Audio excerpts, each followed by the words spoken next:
देखिए, रेड करें, ED CD करें, आर्थिक अपराध करें, कोई दिक्कत नहीं है। लेकिन मैं जानना चाहूँगा इस देश के होम मिनिस्टर से,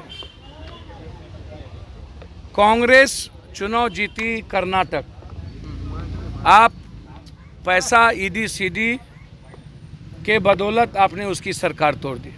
आपकी सरकार नहीं थी। कांग्रेस चुनाव जीती मध्य प्रदेश, कमलनाथ मुख्यमंत्री थे। आप ईडी सीडी और पैसे के बदौलत उसकी सरकार तोड़ के अपनी सरकार बना ली। कांग्रेस जीती गोवा, आप वहाँ पैसा और छल प्रपंच ईडी सीडी के द्वारा गोवा में कांग्रेस की सरकार आपने तोड़ दिया। कांग्रेस जीता मणिपुर, आपने वहाँ भी उसको सरकार बनाने अपने गुंडई के भरोसे, ताकत के भरोसे नहीं दिया। कांग्रेस सरकार बनाई महाराष्ट्र में, आपने वहाँ भी पैसे ईडी सीडी के मार्फत आपने उसको तोड़ दिया। कांग्रेस सरकार झारखंड बनाई है, अब उसको आप तोड़ना चाहते हैं। बंगाल को आप तोड़ना चाहे, अब आप बिहार पर हमला कर रहे हैं। सर, इससे जिंदगी मौत से, अब जिंदा रहने से बेहतर है कि मर जाना। जब पूरा का पूरा डेमोक्रेसी और इंसानियत खतरे में कर दे ईडी सीडी सीबीआई, तो सर उसके खिलाफ मेरा कहना साफ है। यदि लालू यादव जी के रेलवे विभाग में जब घपला हुआ था तो आप इतने दिन से सोए कहाँ थे? क्या आप केस को चुपचाप मजबूत कर रहे थे? क्या आपका कोई गुप्त समझौता था? आज लगातार कभी भोला यादव, कभी उनके राबड़ी देवी जी के पीए के यहाँ, लगातार मुँह बोला भाई सुनील सिंह के यहाँ, मेडिकल कॉलेज के यहाँ, फयाज जी के यहाँ, दोनों मेडिकल कॉलेज, कई सारे एक्स एमएलसी, कई सारे विधायक, कई सारे। भैया आपके तरीका पर मेरा सवाल है कि आज क्यों, मेरा ये सवाल है, इतने वक्त आप कहाँ थे? मेरा ये सवाल है। आप अपने तरीके से इस्तेमाल कैसे कर सकते हैं सीबीआई ईडी और सब कुछ का? क्या अब कोई आवाज, कोई लोकतंत्र नहीं बचेगा? क्या किसी को हिंदुस्तान में जनता के द्वारा चुनने का अधिकार खत्म हो गया? अब अदानी जी, अंबानी जी के पैसे और सीबीआई ईडी तय करेगा कि सत्ता में कौन बैठेंगे? गरीब आदमी, अब मिडिल क्लास के लोग, अब जिंदगी नहीं जी सकता। और यदि पूरा परिवार इन्वॉल्व है तो मेरा सीधा सवाल है कि 3 साल से आप कहां थे?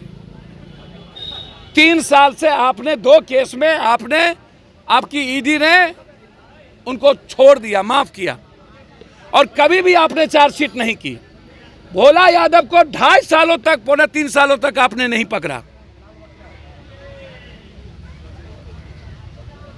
जो लोग बालू या जो पैसे हैं, आपको पता है कि कोई जमीन लिया है, तो मेरा रिक्वेस्ट है कि भोला यादव जी को आपने टॉर्चर किया, पैजामा कुर्ता पहन के बना के भोला यादव के कुर्ता में मूसा दे दिया, मूसा, ये सीबीआई वाला। अब मूसा डाल करके भोला यादव से मुंह जबरदस्ती परेशान किया। और अब जब आज विश्वास मत है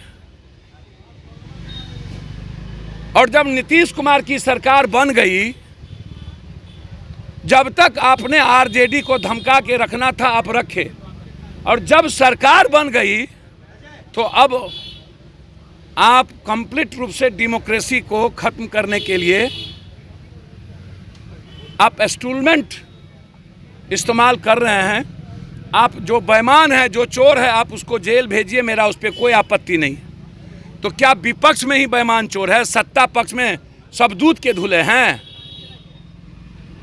33,000 करोड़ से आपने सरकार बदली महाराष्ट्र, 1 लाख करोड़ से सरकार कांग्रेस की तोड़ दी आपने कर्नाटक, 65,000 करोड़ से सरकार तोड़ दी आपने मध्य प्रदेश, गोवा में आपने 30,000 करोड़ से सरकार आपने खरीद लिया कांग्रेस का, मणिपुर में मात्र 2 सीट आप एमएलए बने हैं, सरकार बना लिए। क्या ये डेमोक्रेसी है? आप इतने दिनों से कहां थे? क्या सोचते हैं बिहार, एक एक बिहारी बदला लेगा? हम इसके पक्ष में नहीं हैं। जो गलत है आप, और मैं नीतीश कुमार जी से कहना चाहूँगा, नीतीश जी, बिहार हमेशा मर्द होता है, हमेशा चैलेंज स्वीकार करता है।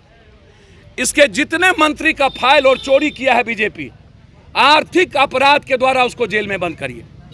अब वक्त आ गया है चुप नहीं बैठने का, आर पार लड़ाई लड़ने का।